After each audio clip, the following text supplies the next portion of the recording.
ఆయన పుట్టుపోతా చెప్పినాము. మళ్ళీ రెడ్డి ఎసోటి వాడు ఎంత వాడు ఎసంటి వాడు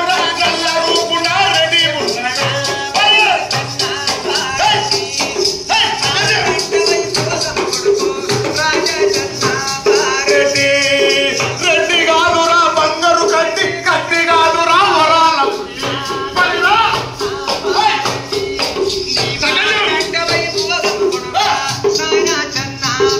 రెడ్డి ముళ్ళు కర్రవిక చేతులుంటన మున్నూరికి పాలగాడురా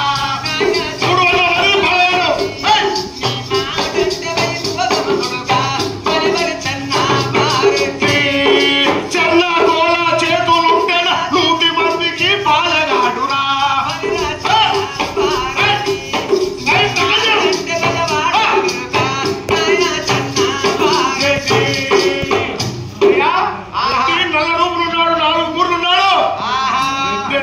చుట్టుపక్కల ఆ గుంటూరు బెజవాడ జిల్లాలో రెడ్డి గోలం చిన్నపరెడ్డి అంటే చాలా పాలగాడు.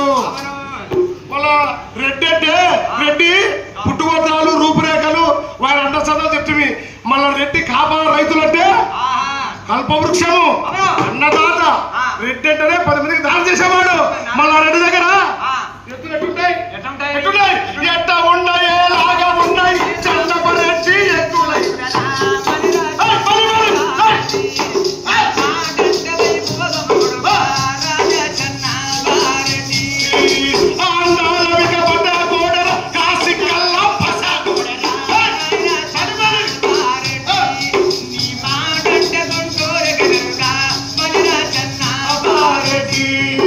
ఇలా ఉంది ఆ రెడ్డి వృత్తాంతం. అలా ఉండగా ఆ రెడ్డికి పుట్టినాడు. ఆ రెడ్డి పాలెంలో పుట్టినాక చదువుకున్నాడు, పెరిగి పెద్దవాడైనాడు. పెద్దవాడైనాక పై చదువులకు అంటే మనం స్కూల్లో చదువుతాం పల్లెటూరులో, పల్లెటూరు తర్వాత మండల స్థాయి తర్వాత జిల్లా స్థాయిలో. మళ్ళీ జిల్లా స్థాయిలో వాళ్ళు ఎవరున్నారు?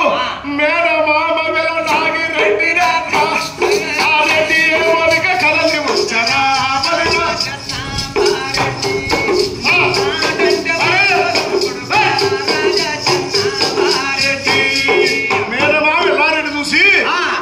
ఒక దినములో ఆయన అక్క బావ దుడ్డుకి వచ్చినాడు రెడ్డి బాలు.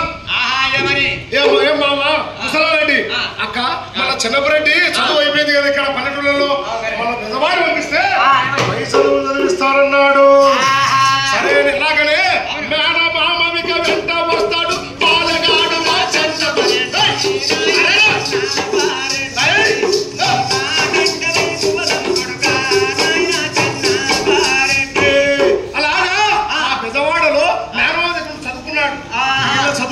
చదువుకున్నాడు. ఆ రెడ్డి చదువుకొని ఆ మేనమామ అమ్మా ఇంటికి తోలుకొని వచ్చాడు మేనల్లుని. అట్లా కనుకమ్మ బావా ముసలారెడ్డి నీ కొడుకు పరిపూర్ణంగా చదువుకున్నాడు అంటే నా మేనమామ నువ్వే చదువుతానని చెప్పినావు, మళ్ళీ పెళ్లి కూడా నువ్వే చేయనాయన అని చెప్పినారు వాళ్ళు. సరే ఎక్కడో ఎందుకు లేక నా బిడ్డలు 2 ఇద్దరు నుంచి పెళ్లి చేస్తాను నా అల్లుడికే అని